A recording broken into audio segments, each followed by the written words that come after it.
10 Group 1s every year at the Meadows now, and we're taking a look at one of those for this Saturday night. I'm joined by George Farrugia. It's the Group 1 Maturity, Georgie boy, and this race, such a good race. The honour roll is enormous. Barcia Bale, El Gran Senor, Mapunga Blazer. You win this race, you're a big chance of turning into a stud dog. Yeah, Fernando Bale as well, who's already thrown a maturity winner in Dinah Paddy, last year's winner. Yeah, look, it's been a breeding ground, hasn't it? Yeah. There's been some very, very good greyhounds win it.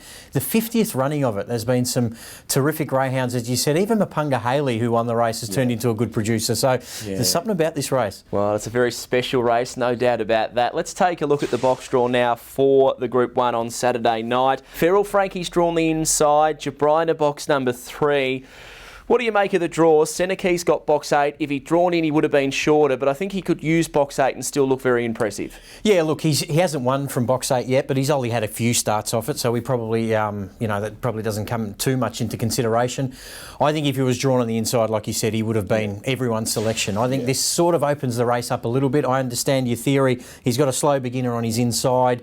He's just racing so well, Seneca. I mean, that's the key to him. He got a really big bump on that first corner. He had to accelerate again, then broke 12 on the run home, James. It's enormous. A greyhound that can do it early. I believe he broke the first sectional record at Albion Park and then run home in under 12 at the Meadows. I mean, that's what champions are made of. He is beautifully bred as well. He's by Fernando Bale. He's out of a female by the name of Rhonda Rocks, who's a daughter of Kinloch Bray. I absolutely adore his breeding. I think he's going to be a terrific stud dog. If he wins this race, it'll really make him. Yeah, look, and Rhonda Rocks' sister was Angie Rocks, who was an absolute star, nearly won a Sapphire Crown, as you know. So, yeah, look, spoke to Steve, who said they're already getting phone calls for the greyhound. If he can win another Group 1, I mean, then it opens up all these type of races like the Top Gun, etc., as we're coming along. So he's probably already just about an automatic start in a few of those. And look, I'll be one of them giving Brucey White a call to try and sort out a straw. He's a star, there's no doubt about that. Let's take a look at a few of the replays. I want to start with Feral Frankie here, George.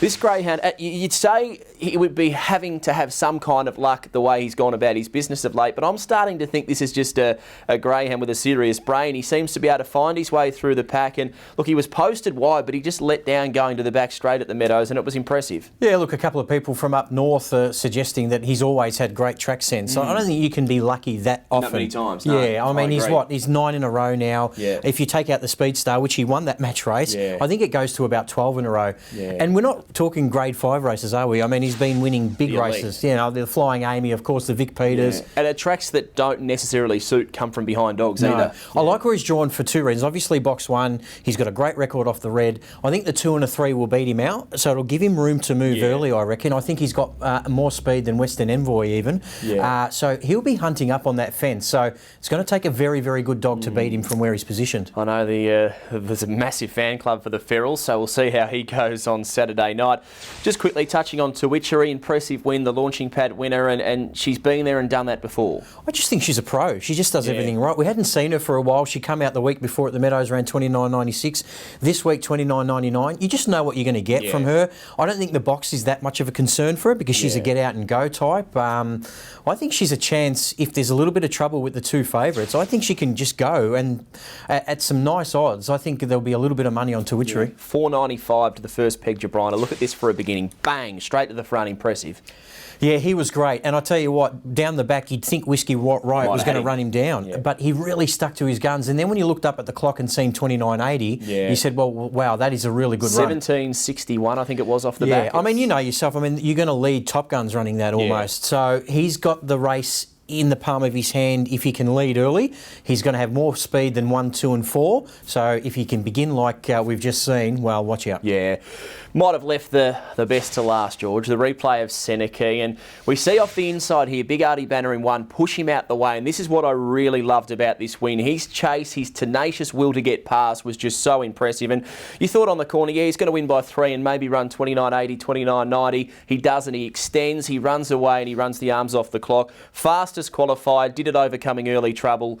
He's a superstar in the making. It beat an incredible field at Albion Park too, right? I think that's the other thing with him. I think one of the first couple of starts at the Meadows, he got a really big whack from Dinah Hunter one day and kept chasing, and I thought to myself, this is a serious greyhound, and he's just taken the next step now. He was runners-up in the Silver Chief, wasn't he? He was. He's got an enormous CV at the moment. He could, if he stays sound, have an amazing finish to 2019, starting on Saturday night, and like I said, he hasn't won from box 8 before. before. He had a box 8 in a heat of the Australian Cup against the likes of Black Opium.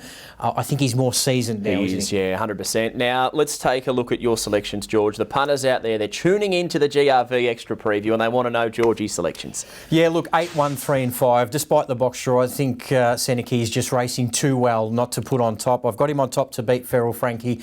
Loves an inside draw. Always finds a way in these big races, this greyhound. He's a terrific, terrific dog. Number 3, Jabrina. If he can begin like he did last week, Jim Bob, he's definitely a chance. And number 5, Tawitchery, I think, has just turned into a pro and she'll be thereabouts.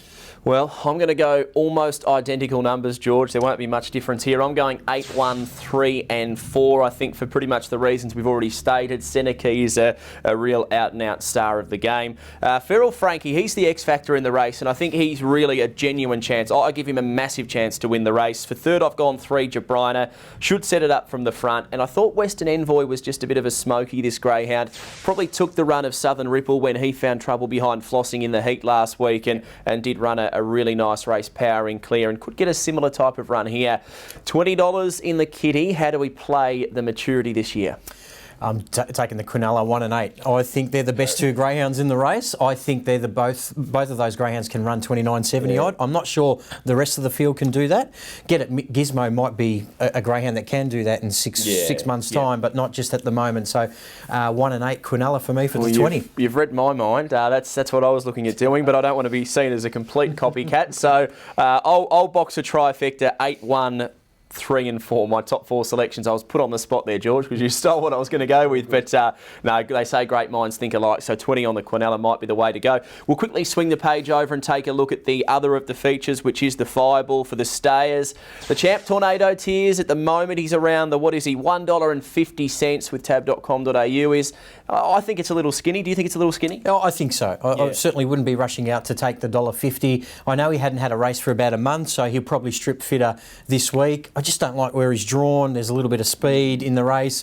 And even though he won the heat and he was the faster of the 2 heat winners, I don't think that's the Tornado Tiers of old on what we've seen on Saturday. Well, I think he's a risk at the price, but then I'm not sure I'd be wanting to back anything else. But my numbers for the Fireball, I went 2, 8, 1 and 4. I went with Dinah Chancer on top. I think he could front run, maybe a little bit too quick mid-race to hold off Tornado Tiers. And for third, I went the 1 Kanzan ahead of Rajasthan, who looks a bit of value, George. Yeah, I just mixed those numbers up a little bit. 4, 8, 2 and 1. I just think Rajasthan he's got some really good PBs at the Meadows. I know we didn't see it last Saturday, but if he can go back to his best form, he's huge odds at around the $12 mark. Number 8, Tornado Tiers, obviously. Dinah Chancer, clearly a chance to win a race like this. He just doesn't get the 700 metres, does he? But he's all class, and number 1, Kanzan, will be running on. Well, it's going to be a terrific night. Is there much more to add? We haven't spoken just very quickly on a greyhound by the name of Ruby Girl, who'll go around as an outsider. Small hobbyist trainer. He's only got, I think, 2 in the kennel. One's called Bumps Nugget, who's won a few in town, and then this one, Ruby Girl, who's into a Group 1. So a great training effort, Gary Coucher from Broadford, and he'll be tickled pink just to be a part. I believe just won his first city race only a couple of months back. I mean, it would be a fairy tale win. And look, she was fantastic. She beat some very good dogs last week. We all know what happens in these big races. Sometimes there's a bit of an upset. Yeah, well, it's going to be a ripper. Tune in on Saturday night. Group 1 racing from the Meadows. It is the Group 1 maturity.